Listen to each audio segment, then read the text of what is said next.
Hello and welcome to Sassy Scrapbooking. In today's video, I'm going to take you through my step-by-step process of creating this really fast, really easy Halloween card. I call it Mummy and Me. Anyway, let's get started. I've gone ahead and inserted all the images that I'm going to be using to create this super fast, super easy Halloween card. First of all, the background is my purple background here, and it is a 5x7, so 7 inches in width and 5 inches in height. The next layer is going to be white, and it is going to measure 6.5 in width, 4.5 in height. The next layer is a piece of black cardstock, and that's going to measure 6.25 by 4.25. And then the final layer is going to be this tan color, and that is going to measure 6.15 by 4.15. These are the layers of the card. I've gone ahead and cut out an actual card. The card measures 7 by 10 folded in half to make a 7 by 5 card. I'm going to go ahead and center it because it looks like I did a pretty good job, but there's just a little bit of adjustment. Okay, so these are the images that I'm going to be using to create this card. The first one here is, this is the tree and the moon wall art, and it is from the Creepy Critters cartridge. And what I'm going to do here is ungroup the tree from the moon because I'm not going to use it quite in that one position. And let me go ahead and move the moon. It's going to go more over here, I think. Alright, then my haunted house. This is from the Autumn Celebrations cartridge. And I need that one to be in the front. Kind of want him to move over just a little bit.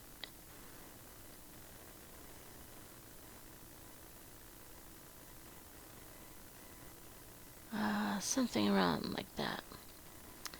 And this is Mummy and Me. Mummy and Me.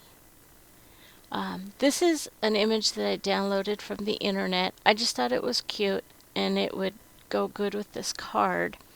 And this image measures 1.86 in width and 2.77 in height. Again, you can change the measurements. This is just the measurement that I used. And this is going to fit right here at the edge of my card. I kind of want it out of the layers just to give that dimension, and I'm going to be attaching it to the card using some glue dots. I'm going to print 2 of the mummies though. I'm going to actually adhere one mummy directly to the card and then put some glue dots and then adhere the second mummy image directly on top, so it's a little bit dimensional. And now my fence. I was kind of saving this for last to kind of show you what I did. This is the actual image from the cartridge. It's the Mini Monsters cartridge. And it's obviously too big and too short to fit my card. First off, let's go ahead and move this fence down to the bottom of the screen so we have more room to work. And what I'm going to do is take this fence image and I'm going to duplicate it 4 times. I'm going to take each piece and bump it against, or try to get it as close to the previous piece of fence as I can. And I'm not going to be exactly accurate, so it's not going to exactly match the previous fence that I have above, but it's going to be really close. So as I move them and kind of try to merge them so that they look nice, I'm also going to take this last piece and I'm going to go ahead and click on the mirror option. I did that to the previous fence, and I probably should have kind of alternated it on the previous fence, but I didn't, and now I'm just going to try to do what I did before. So once I have them all bumped up together, I'm going to go ahead and select them all, and using the align feature, I'm going to center to the bottom so that they're pretty much even top and bottom. Well, really, so that they're pretty much even along the bottom. And then I'm going to weld all 4 images together. Next, I'm going to unlock the sizing lock, and I'm going to just kind of eyeball it and shrink it down a little bit. But ultimately what I need to do is know the measurements in my previous fence, which was 5.93 and by 0.95, and enter that in the edit box, and there we go. Now I can go ahead and take my fence and put it up into the card and kind of just make a few minor adjustments. I can move the house around a little bit, and the moon, it could be repositioned here or there. Now it's just a matter of just adjusting everything to my liking and sending the images to be cut. Now that all my pieces are cut, the first thing I want to do is go ahead and take my black cardstock, which I cut to measure 7 by 10, and I'm going to go ahead and put it on my score pad and score it at 5 inches. Fold it in half. Now I have my 5 by 7 card base. Now I'm going to go ahead and start putting all the pieces together. I'm going to go ahead and use my double-sided tape, and I'm going to work my way down. I'm going to start at the very, very top, use my double-sided adhesive tape, and I'm going to add it to the back of the very, very top card. It's kind of a yellowish pinkish card. It didn't turn out that way on the video. It doesn't look very it doesn't look like it matches the color that it actually is, but it's got a little bit of coral, so it's kind of dusty colored. Anyway, I'm going to go ahead and attach it to the black cardstock. Once I have the top layer attached to the black cardstock, I'm going to go ahead and add more double-sided tape to the back of the black cardstock, and then go ahead and adhere it to the white cardstock, and then the purple, and then I'm actually going to adhere it to the card. It's all going to lay flat. Okay, now with all the layers adhered to the black cardstock, I'm going to go ahead and pick up all the individual images and place them onto the front of my card. I like to do this just kind of to be able to, number one, make adjustments if I need to, and two, to see where the different items, or the images I should say, go.